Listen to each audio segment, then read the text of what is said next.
Oh my goodness. Hello everybody.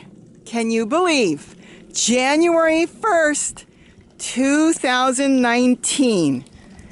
Wow, I can't believe it. A whole new year, hopefully a great year for everybody. But today's the first day and it was great.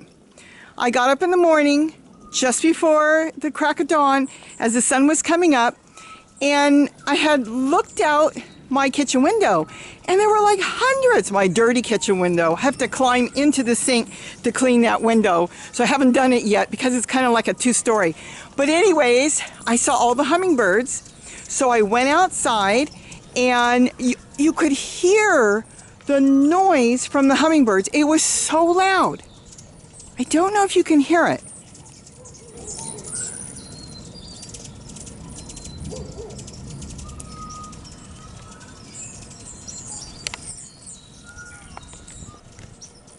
But all the little squeaks that they do, the little chirping they do, it was so loud.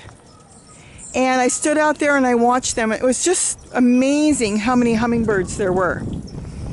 And then, of course, the Rose Parade started this morning at 8. And, well, Molly wasn't really interested in it. I don't know, Gary was. He kind of sat and watched it. But Kitty loved it. She sat on my lap and snuggled under my old sweater I was wearing because it was nice and warm. So that worked out really good, and that was a nice quiet morning. But now I am out in the garden.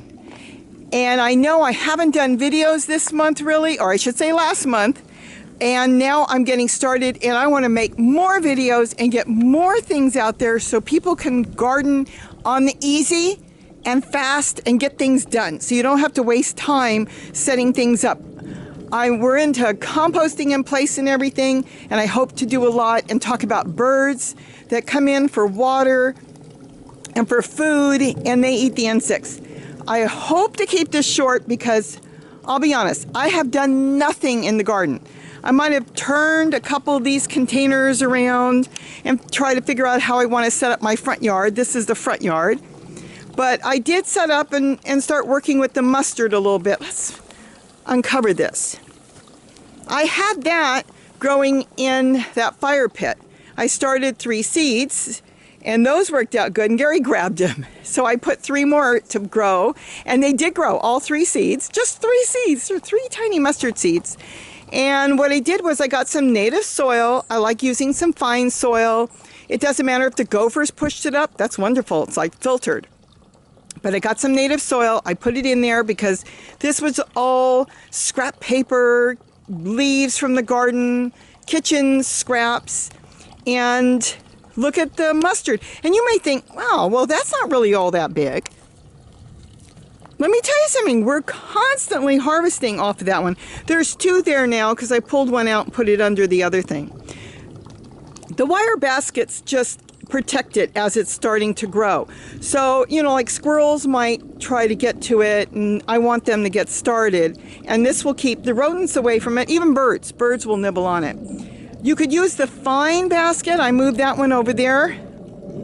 And you'll see in this little short thing I put together when I moved it, the fine basket, that will keep out roly-polies or anything that might nibble on it because it's just screen. This one won't keep the roly-polies out or certain insects, but it will keep out rodents. And those you get, you know, at the dollar store. I usually pick them up, and you can bend them to fit wherever you want to put them. So it's whatever you want to use. And I moved my fig tree that was growing in with my mint. So I figured I would leave that in the pot in the front yard. Let me back up so you can see that. And it will give some place for the birds to come in and land. And then they can feed on the feeder I've got there, and then the water fountain. And I want to set up more water fountains. Look at the popolo. It came up from seed here and it's now throwing its own seeds. So that's popolo. But like I said, I just gotta do a walkthrough because I haven't done anything. I've been working online. You know, I have that eBay store and that really drains me. So I'm thinking of maybe next year, I don't know if I'll even do it, and maybe just stay with the videos and stay in the garden and keep other things going, because I really, really enjoy doing this for everybody and trying to get more and more people to garden. That's my goal, is to get more and more people to garden something. And of course the tomato plants are still hanging on, but you know, they're growing some tomatoes. We are getting tomatoes. I think see, there's the black ones. So they're still growing, and we have other places in the yard that are growing. But remember, we're in hard winter right now. I mean, it's not as hard as back east, but we have been getting down to 40 and 38, and I know it's going to get colder, not warmer, as we go in, you know, throughout January. So we'll see what happens to a lot of plants. I will leave a lot of these because some of these, you know, will come back, and then I can trim them, and they'll have a good base, you know, good root system, and then they'll just take off from there. So we'll see. This is some basil growing in here. Okay, I'm going to swing you around. It's very bright. We got the sun, so it's going to be really, really bright. This, of course, is my turmeric, my stevia, and my ginger. Now, this ginger is still green. I have two options on this one.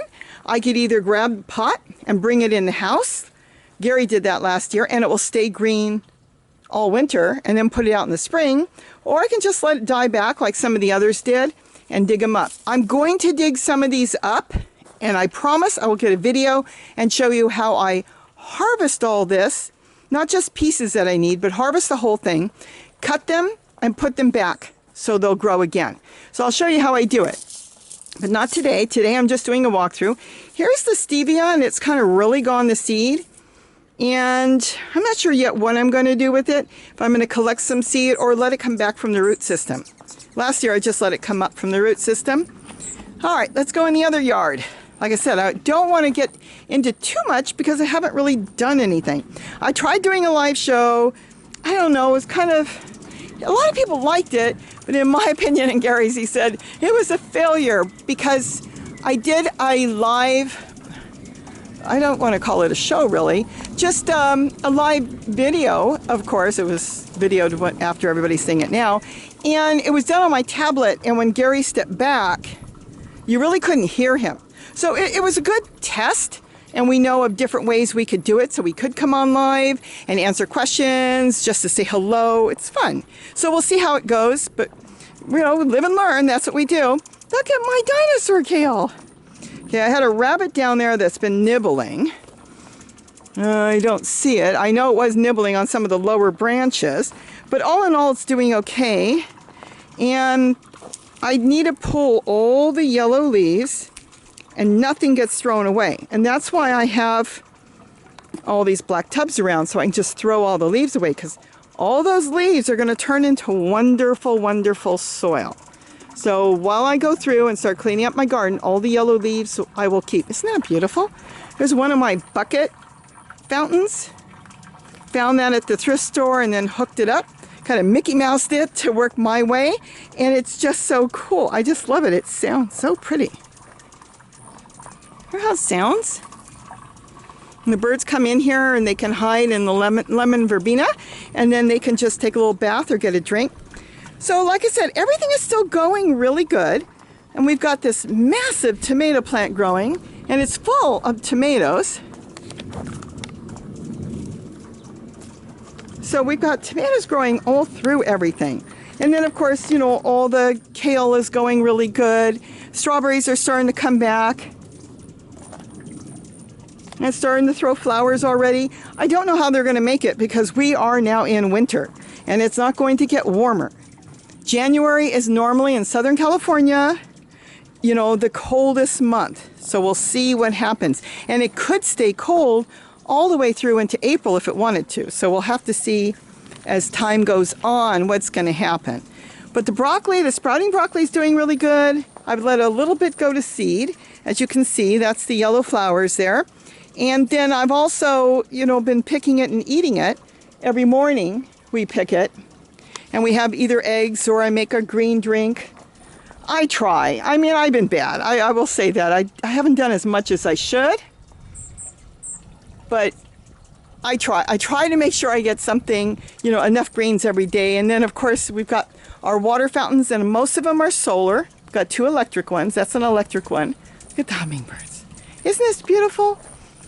I can't believe I was so crazy busy the whole month of December. I never even got to come out here and have coffee and sit out here and watch the birds. So I need to start doing that because that's a great way to start the day, is just sit in the garden. And then I've got the other fountain back there. Let me see if I can zoom in. And the birds come in, all the different song sparrows and insect eaters, they come in and they take a bath. They like that parsley. I'll step over there in a few minutes and you'll see it. The parsley is growing like a big bush. I believe that's flat leaf parsley and it came up from seed. I didn't plant it there. And they can hide and they feel really safe and secure. And that's the other thing, is I've got to make sure that the birds all have their food. I put seed out because I do bring in the seed eaters. And yeah, the seed eaters can eat some of my seed and my broccoli, but that's okay because they invite the insect eaters. The insect eaters come in and they see the seed eaters here and they know if they're here, then it must be safe. And as long as it's safe, they come in and they've been doing a terrific job. We have really very few insects and we have had very few. So it's just wonderful. It all works in harmony together and that's what's really, really important. The eggplant, let's walk down here. You know what? I wanted to show you. Let me back up over here real quick. Let me swing over here. That's one pepper plant that's still growing peppers. And of course my mushroom plant. The plants up against the house are doing okay. I've got celery growing over there because the house stays warm. So you create a separate microclimate when you do that. Isn't that cool? So that's what's going on this side. Now let me swing you back around.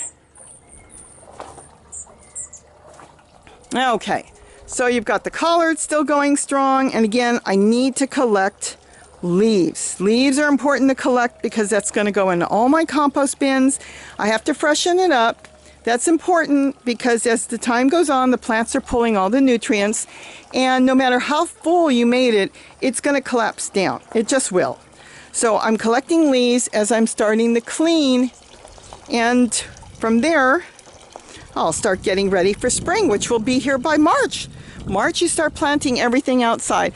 Now this tomato plant looks pretty much gone, but I'm not going to do anything with it right now. Look at the masking tape. I love my masking tape. That masking tape has got to be, wow, 6 months plus old, and it's still hanging on and holding that dead plant. So when I get around to it, I'll see how much of the tomato plant made it or did not make it. If it looks like it made it and wants to make a big comeback, I'll leave it. And if it doesn't, you know, and we get a freeze and it looks like a goner, I'll just start over. I'll do something with the inside of those tubs, freshen them up, and then either plant new or leave the old ones. So we'll see what happens there. Then, of course, here I still have tomatoes. I think that's a sweet potato that came up in the compost bin there. And let's see, I've got my lemon balm. It's still in its pot. It's set root, but I really don't want it there, but I'm leaving it there right now. Celery growing. There's still tomatoes over there and broccoli. I have hummingbirds. They're following me around. And then, of course, that's my water fountain. I love my water features. The mint, which is all over the ground, has died back, but we still have a lot of mint. The orange mint died back more than the spearmint. The chocolate mint in some areas are still, you know, it's still going really good. So we'll see on what I'm going to do with that because I am now getting selective as to what type of mint I want to grow. Gary likes the spearmint, which is here on the ground.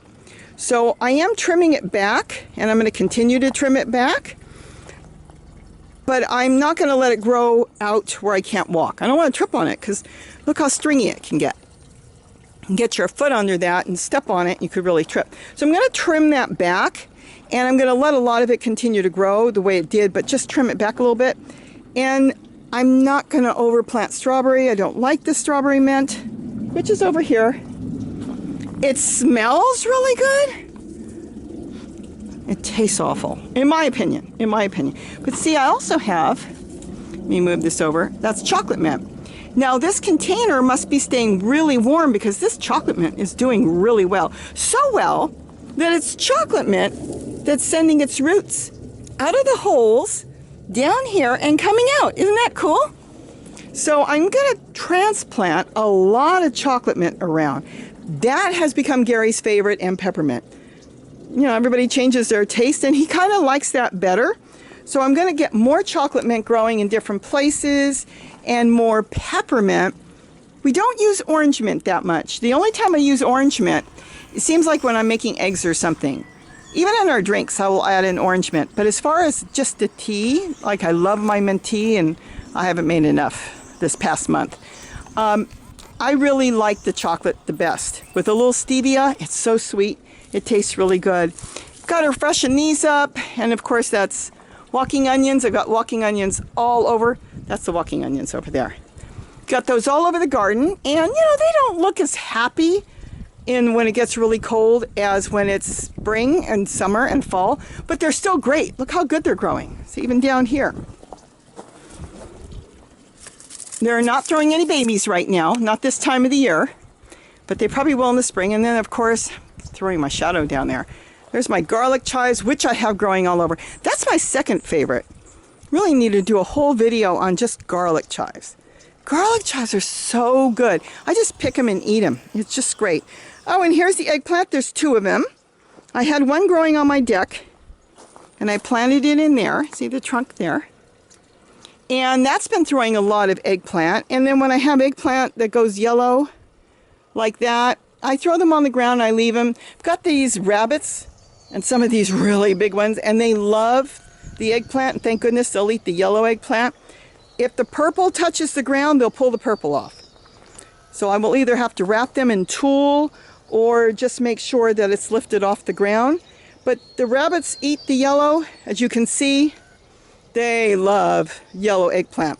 And they'll just demolish it into nothing. So it gets rid of it because I don't need it. It's bitter. You can smell it. You know, if the eggplant's not good, I smell it. The eggplant smeller. I smell the eggplant, and it has a kind of a metallic-y smell. I don't cook it because it's not going to taste that good. So once it has that smell, I leave it out for the rabbits.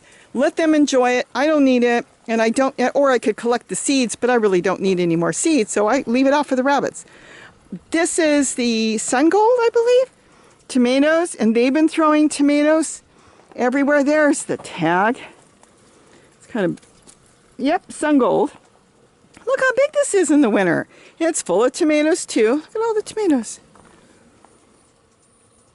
Hey? Isn't that amazing? We've been getting tomatoes just all winter. It's really cool. Oh, let me step over here. Got the sun in my eyes. That's a tree collard. Look how big that's getting. I mean, you only need one leaf for dinner if you want to cook it with a little butter or add it in, shred it up and add it in the soup or whatever you want. The leaves are massive. And then, of course, that's the dazzling blue, and that got really big. Down there is my collard field, which you already know about. And then I've got red sorrel, red vein sorrel over there. So it's all doing really good. Look at this one. This is massive. This thing is taller than me. This tree collard now is about 7 feet tall. Love the tree collard. And you can take cuttings off the tree collard. I don't know if I can get in here and show you. See, yes. See these? You'd want to cut these off and then just root them. Just put them in a pot with some soil and root them. And then here's that container, the 3-tier, kind of the middle one collapsed. And I'm going to freshen this up later. I'm not doing anything right now.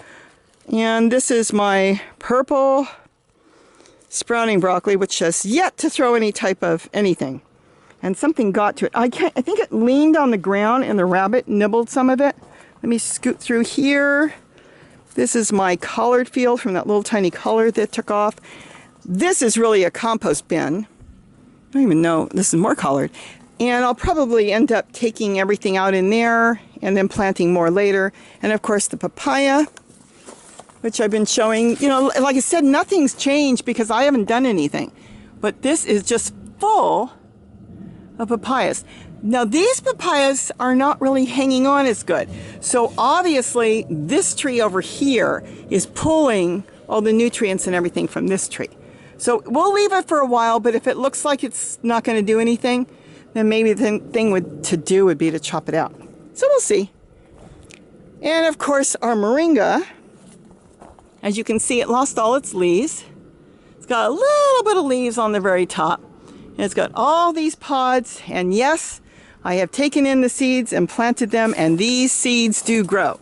So Gary's going to collect them all and get them out, so maybe we can do something later.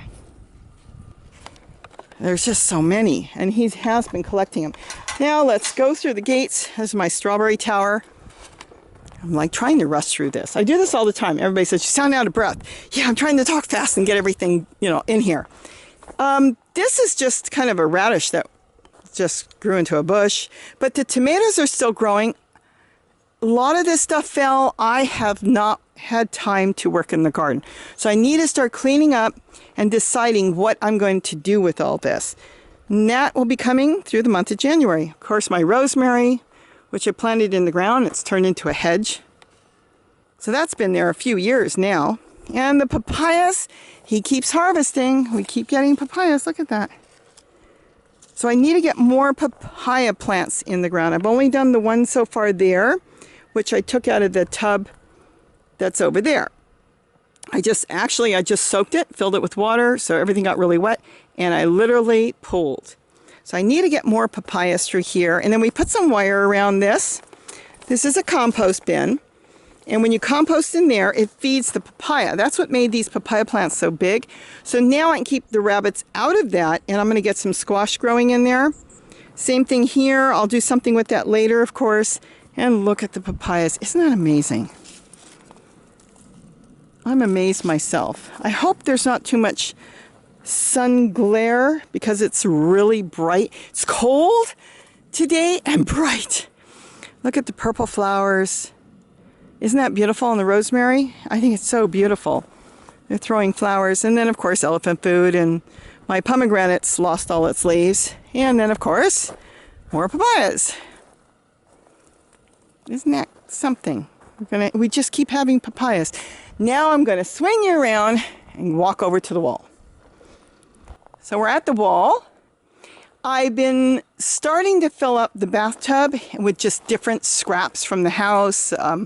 Anything that really can break down, anything that was alive can go in there. And that's what I'm doing right now. So there's paper in there, and there's kitchen scraps and leaves, and I'm going to fill it up more. And then I'll top it with a little bit of native soil and then maybe some wood chips. And then I'll plant in it this spring. Same thing here. This all had zucchini. That was done. That's gone. No, there's nothing around the wire. The wire is just there. But I've got the red vein. I guess it's kind of a red vein Swiss chard. It's green, but everything else is red. The stems. Of course, the tomatoes are doing really, really well here. There's 2 tomato plants. They're each in a pot. And I don't think I can get you in there to see it.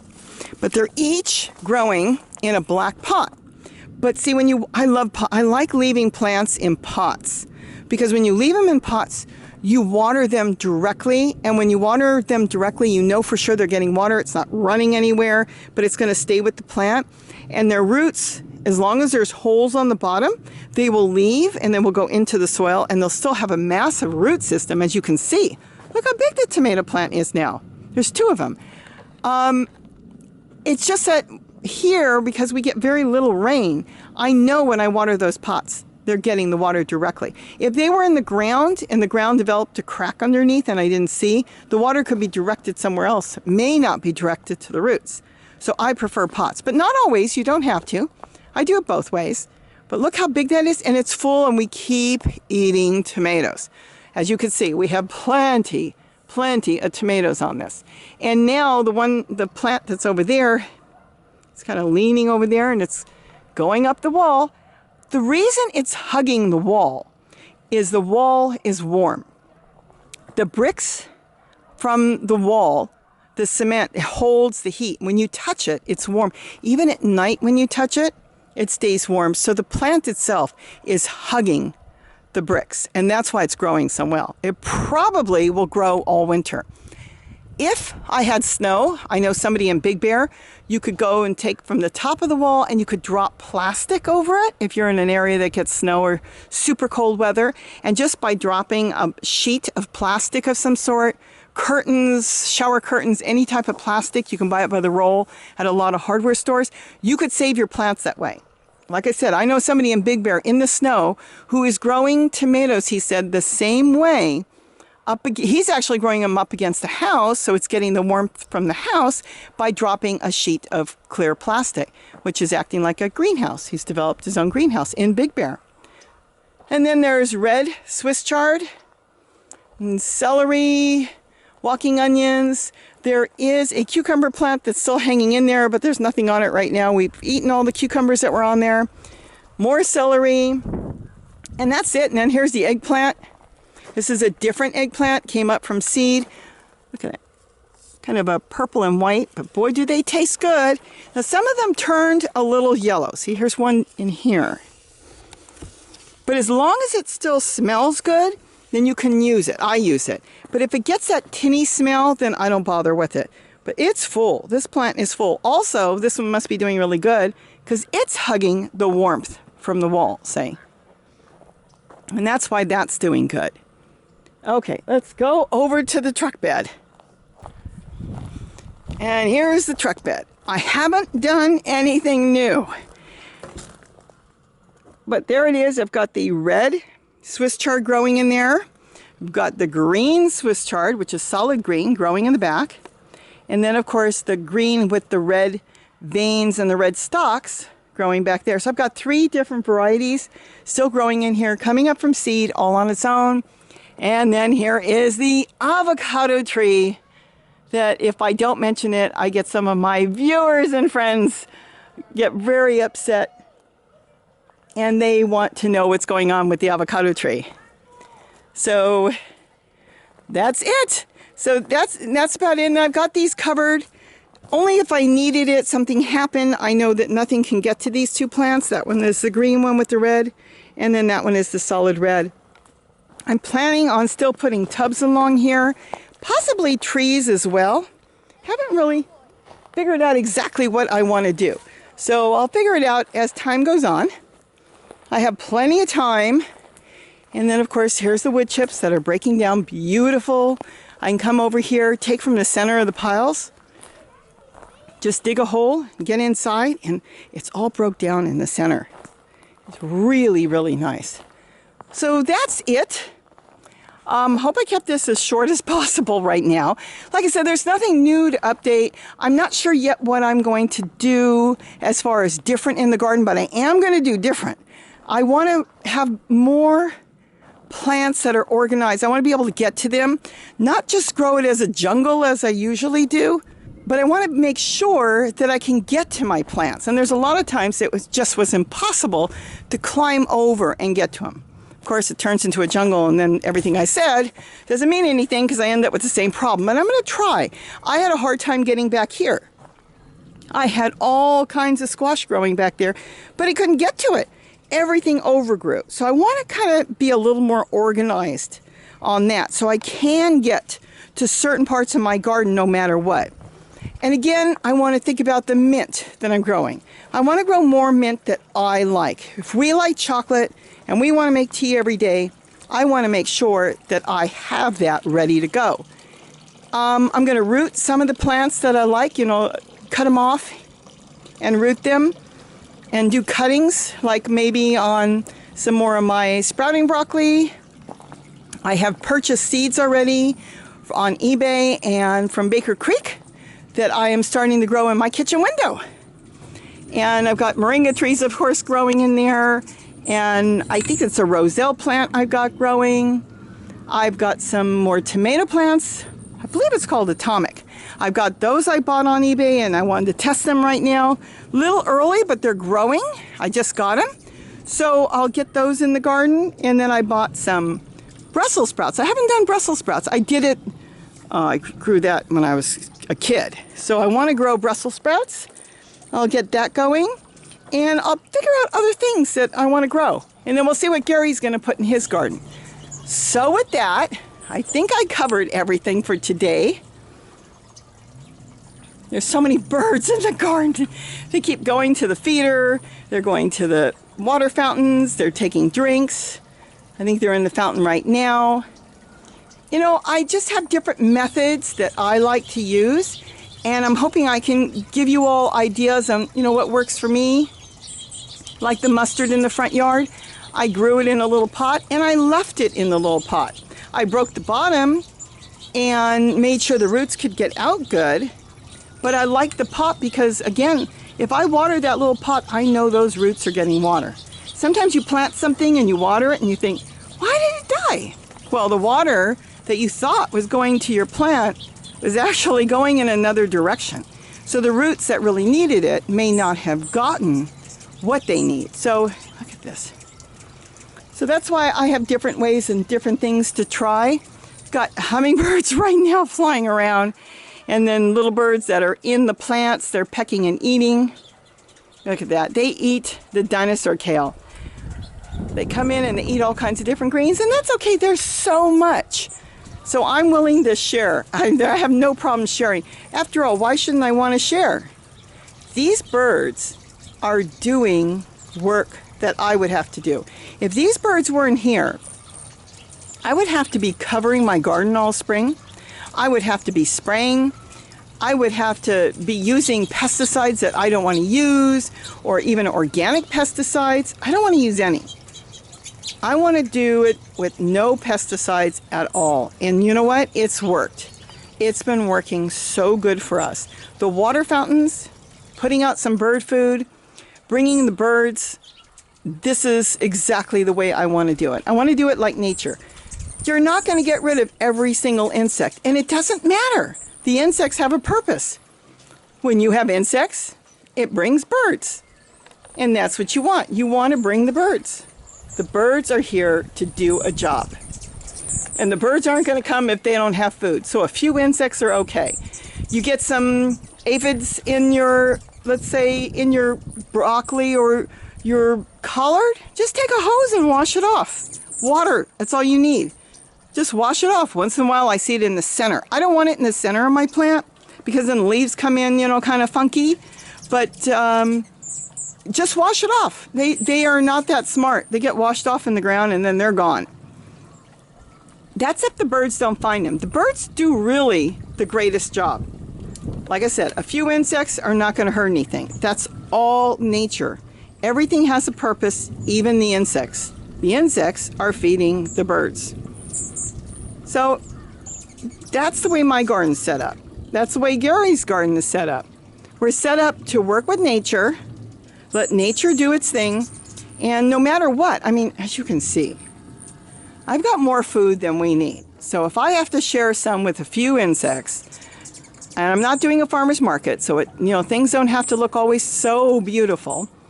But if I have to share with a few insects and share some with the birds, that is perfectly fine with me. So with that, I want to wish everybody a wonderful, wonderful new year. Hopefully 2019 is going to be great. It's been a good year, I've had better years, but it's been a really good year. We've had, a lot of interesting things. So with that, I want to wish everybody a wonderful new year. I hope everybody has health and happiness, and get your garden thought about what you're planning on doing, and try and experiment. If it doesn't work, try something else. It's just a plant. And that's the way I'm looking at it. It's just a plant. It doesn't work, then try something else. Have a great day. I will try to get back here in 2 weeks and do this again. And don't forget to eat what you grow. What it is, it's a reminder, because sometimes I forget. Have a great day and don't forget to eat what you grow. Bye-bye, everybody.